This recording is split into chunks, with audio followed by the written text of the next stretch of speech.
প্ৰতিশোধ পূৰণ কৰিব পাৰিবনে টিম ইণ্ডিয়াই এফালে প্ৰতিশোধ পূৰণৰ লক্ষ্য আনফালে ইংলেণ্ডৰ মাইণ্ড গেম এই সকলোবোৰক উফৰাই সেমিত ইংলেণ্ডক পৰাস্ত কৰিব পাৰিবনে ভাৰতে এই প্ৰশ্ন এতিয়া প্ৰতিজন ক্ৰিকেট অনুৰাগীৰ মাজত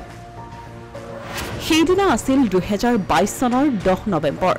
স্থান অষ্ট্ৰেলিয়াৰ এডিলেইড অভেল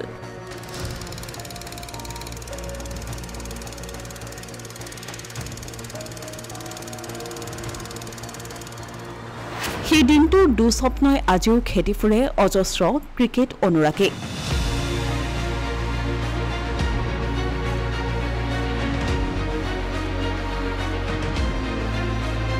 T20 বিশ্বকাপৰ সেমিফাইনেলত আছিল ভাৰত ইংলেণ্ড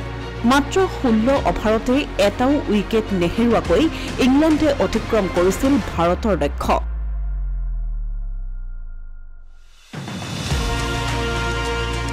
আৰু সেই দিনটোৰ আজি পুনৰাবৃত্তি ঘটিছে আজি পুনৰ T20 বিশ্বকাপৰ সেমিত ভাৰত বনাম ইংলেণ্ড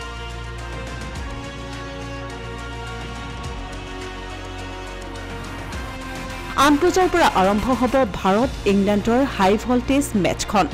ভাৰতীয় ক্ৰিকেট দলটোৰ সন্মুখত আজি এক সুবৰ্ণ সুযোগ 2022 চনৰ সেই প্ৰতিশোধ পূৰণ কৰাৰ কিন্তু সেমিত 22 গজৰ যুঁজত নমাৰ পূৰ্বে ইংলেণ্ডে আৰম্ভ কৰিছে মাইণ্ড গেম এক্স হেণ্ডেলত ভাৰতীয় দলটোক বিচলিত কৰাবলৈ নামিছে উঠি পৰি আইপিএলত খেলাৰ সূত্ৰে ভাৰতৰ প্ৰতিগৰাকী বলাৰৰ শক্তি আৰু দুৰ্বলতা ইংলেণ্ডৰ বেটাৰসকলৰ চিনাকি গতিকে এনে গুৰুত্বপূৰ্ণ মেচত নামমাত্ৰ ভুলেই টিম ইণ্ডিয়াৰ বাবে হৈ পৰিব ভয়ংকৰ বিপদ